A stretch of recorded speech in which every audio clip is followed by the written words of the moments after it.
move from Bhubaneswar to Pattamundai and over villages that have been cut off by the floods in the aftermath of Cyclone Palin. NDTV's Tejas Mehta was on board that chopper. In fact, Panda says that the centre shouldn't discriminate with Odisha like it has done in the past. He said Odisha is overstretched and definitely needs the centre's aid. In fact, Tejas Mehta now joins us live from Pattamundai in the Kendrapara district, and he has with him Mr. Panda. Tejas, it's over to you. Thank you so much, Shweta. Well, we are in Pattamundai. This is in Kendrapara district, and this is, of course, Panda's constituency. I'm going to show you the helicopter right behind me. This is the one which Jay has been flying for the last couple of days, taking out various several sorties and delivering dry foodstuff to places which cannot be reached by the local administration either by boat or by road. So right through the day, at least 4 to 5 sorties being taken out to ensure that people in the farthest regions of the area do get food, because many actually have been cut off. We flew over the area. It's completely inundated, Shweta, and very difficult for the administration to reach these places except by air. Jay, of course, is with us. Jay, what is your assessment, because you have been flying for the last several days? Do you think the floods have actually receded now?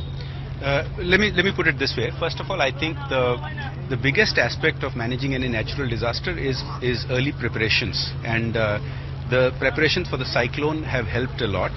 The preparations for the floods also have helped a lot. For example, the administration ahead of time placed foodstuffs and placed medicines in most of these areas. Right. The floods have actually receded a little bit, but they are going to take many more days because of the tides. The tides are such that they'll take several more days. Now, I would say that the administration is doing a good job in reaching most parts of most of these cut-off villages. But there are a few isolated pockets. When we flew today, we must have seen at least 4, 5, 6 villages which are still cut off and not reachable by the normal means. The opposition asked, why not then bring in the Air Force and the Army? Don't you require them then? Look, the Air Force and the Army do a great job in very massive relief delivery in airdropping, and that was done for 48 hours when lakhs of people needed to be reached.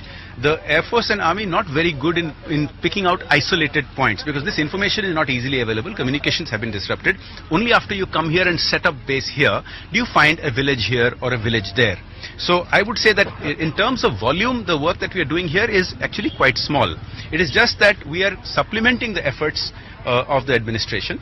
Now, apart from taking help from defense forces, now the help is required for on-ground work in restoring electricity and providing temporary shelter and things like that. And of course, help from the centre you need as far as financial packages are concerned, but you're also hoping that there is no discrimination against Odisha. Can you elaborate on that?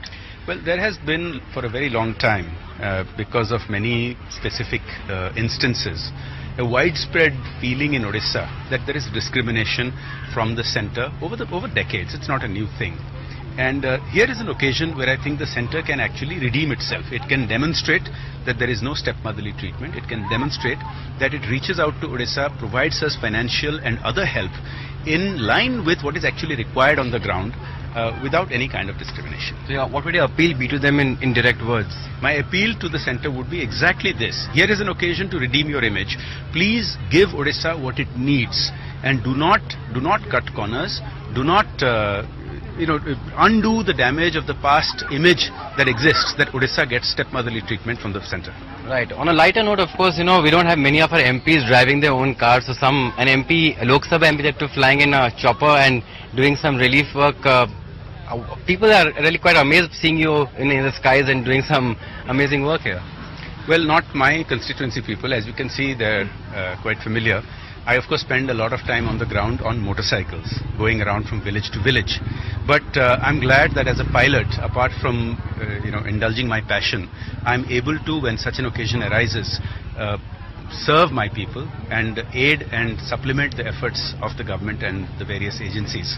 So, I hope that this helps. Yeah, we hope also that the floods recede as soon as possible. Of course, the big news point, of course, is that that Odisha, the BJD certainly hopes that the centre, gives in to the requests of financial packages and does not treat them in any step motherly treatment, which many here feel that has been the case for many past decades. Shweta?